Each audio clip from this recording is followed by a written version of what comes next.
La Santa Inquisición en Querétaro. La posesión demoníaca de Juana Márquez. Las posesiones demoníacas y la hechicería quedaron perfectamente documentadas a partir de la llegada de la Inquisición, en la que fue denominada por los invasores como la Nueva España. Uno de estos casos fue registrado en el juicio que se le siguió a 4 mujeres en el año de 1692, cuando el dominio español estaba en su pleno apogeo en el Querétaro del siglo XVII. En esta ocasión hablaremos de una de ellas, quien a sus 15 años de edad ya había sido hechizada y poseída por una serie de demonios que dejó como resultado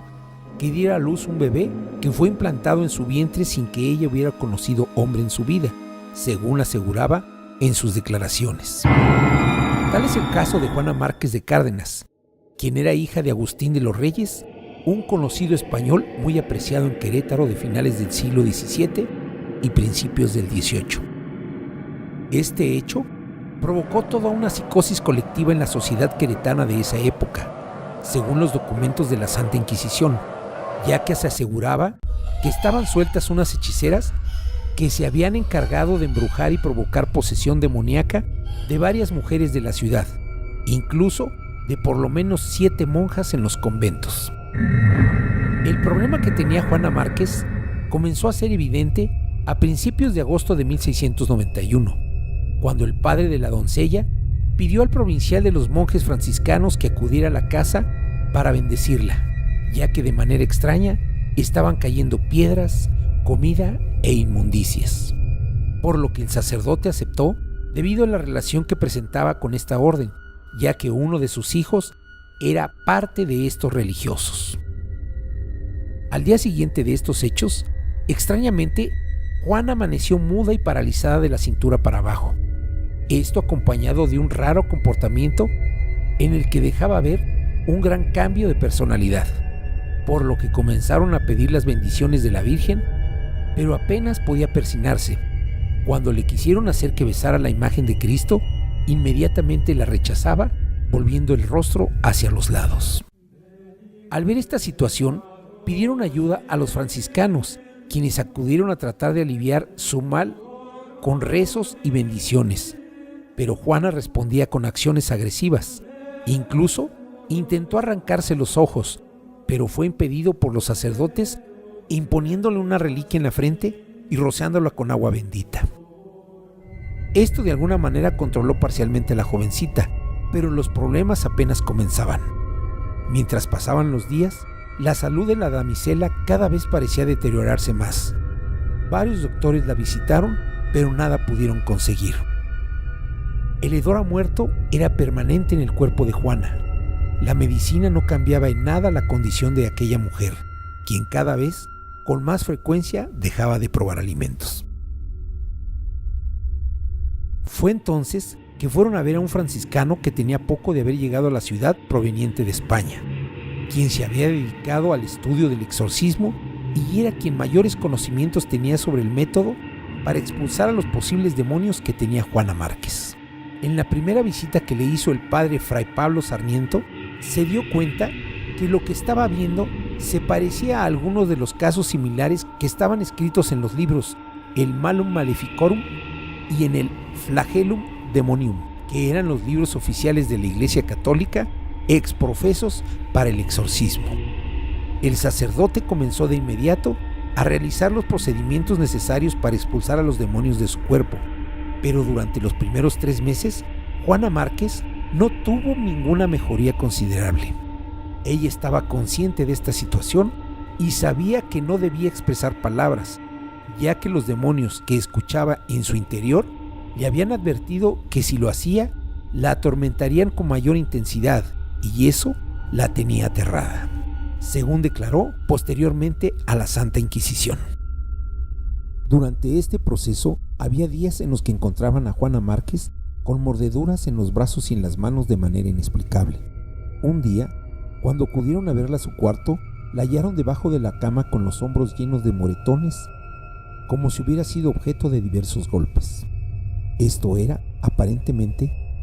debido a que por la noche la visitaba la asistente de la botica junto con su hija, a la que apodaban la Chuparratones, quienes la mordían y la agredían, según declaró cuando la interrogaron los inquisidores sobre este hecho. Agregó que otra noche se le habían aparecido otras 2 mujeres con 2 demonios, quienes le dijeron que si quería recuperar su salud, tenía que entregar su alma y renegar de Dios, pero que esto lo tenía que firmar en una escritura correspondiente a este acto. Le aseguraron que además de sanar, podría visitar la madre patria España y a cualquier parte del mundo que ella deseara, pero se negó rotundamente diciéndoles que su alma le pertenecía a Dios, su creador, y que estaría dispuesto a morir antes de hacer un trato con el demonio. Debido a esta actitud de la chamaca, la amarraron de la cama y la comenzaron a golpear durante más de 1 hora, aseguró en su declaración, y después la metieron debajo de la cama inconsciente. Según la descripción del sacerdote en su informe emitido al respecto para la Santa Inquisición, finalmente después de este tiempo logró ligar al demonio y es cuando Juana Márquez recuperó el habla. Pero en esto había un misterio que el sacerdote desconocía hasta el momento. La noche previa a que Juana pudiera hablar nuevamente, las voces que había escuchado en su cabeza le habían ordenado que se dirigiera al convento de la Cruz, donde encontraría a Francisca Mejía, que era otra de las mujeres endemoniadas, de la cual contaremos en una próxima edición su historia, y entonces se encontraría con Lucifer. En ese momento, Juana perdió el sentido y cuando despertó, estaba junto a la cruz del convento y lo único que pensó fue en San Francisco de Asís, llamándolo con todo su corazón, según expresó en su interrogatorio inquisitorial.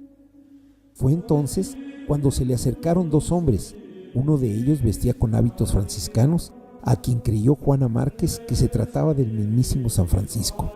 La otra persona, quien aseguró que era muy hermosa, vestía de negro y en la cabeza portaba una montera o birrete con una pluma como adorno. La tomaron de la mano y le dijeron que no creyera en lo que le decían los demonios que se encontraban en el interior de su cuerpo, porque si les hacía caso, moriría irremediablemente, por lo que tenía que seguir los consejos del padre Sarmiento.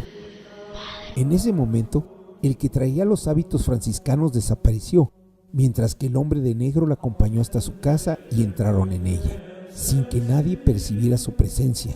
La encaminó a su cuarto y la recostó para posteriormente salir con todo sigilo sin ser visto y que nadie diera cuenta de que había estado ahí, a pesar de que el cuarto de Juana estaba al lado del de sus padres. Esta relación aparentemente se intensificó entre Juana y los franciscanos, pues aseguró en sus declaraciones que en una ocasión acudió a la iglesia a platicar con el sacerdote, quien al despedirse le dio una moneda para que comprara pollos, pero al día siguiente que la volvió a ver, le mencionó que él no había ido esa noche porque había permanecido en el convento por las fuertes lluvias que se habían dado en esos días. Al escuchar esto, ella le mostró la moneda que él le había dado la noche anterior. En una de esas noches de exorcismo que le practicaban los sacerdotes que acompañaban al franciscano, Juana se encontraba amarrada de la cama. Cuando inició el rito, a los pocos minutos, Juana comenzó a gritar y a maldecir a los sacerdotes y a hacer sonidos cavernosos, mientras que el franciscano seguía conminando al demonio a que saliera. En un momento determinado, el maligno comenzó a hablar con el sacerdote, a quien le preguntó su nombre y contestó que se llamaba Fortuna. Le preguntó que por qué se encontraba dentro del cuerpo de la muchacha y éste le dijo que por obra de un maleficio. El demonio, entre gritos y carcajadas, se burlaba de los curas, pero el padre Sarmiento seguía intentando que le dijera cómo se había hecho este hechizo, a lo que le contestó que el maleficio lo había realizado una hechicera, cuando la joven había ido a rezar a la iglesia de Santo Domingo,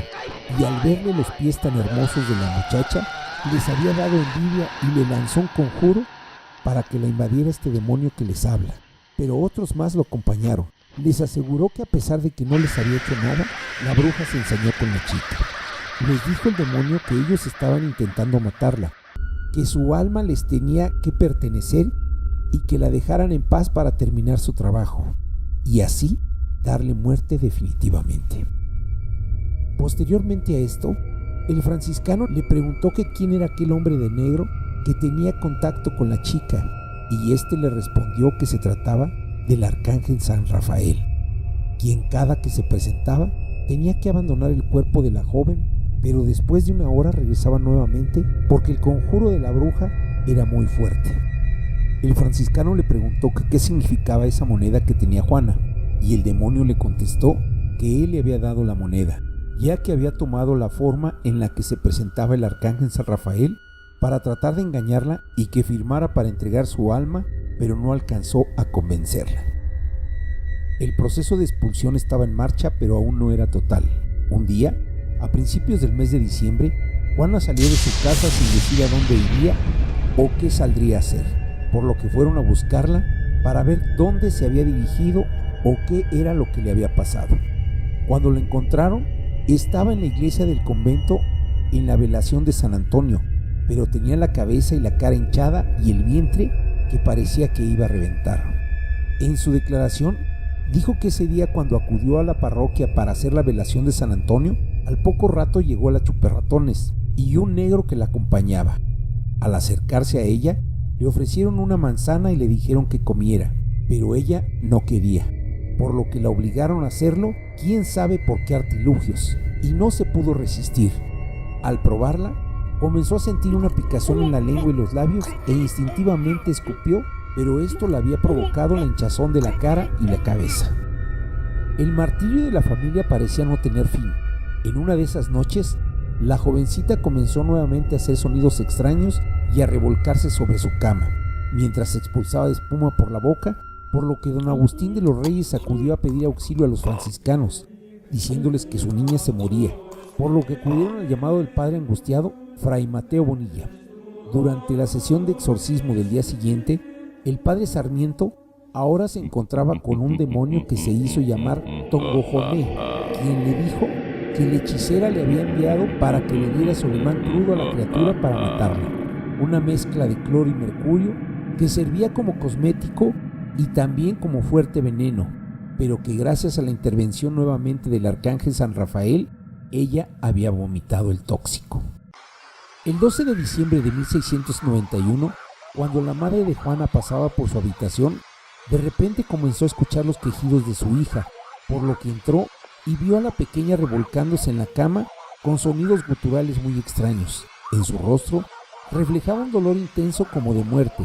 por lo que se acercó para verla y saber qué era lo que le sucedía. Cuando comenzó a revisar su cuerpo, se dio cuenta que su hija traía en la vagina un malacate, que era un instrumento que usaban los indígenas para hilar, compuesto por una vara y un volante, por lo que de inmediato se le acercó y comenzó a rezar y calmar a la muchacha.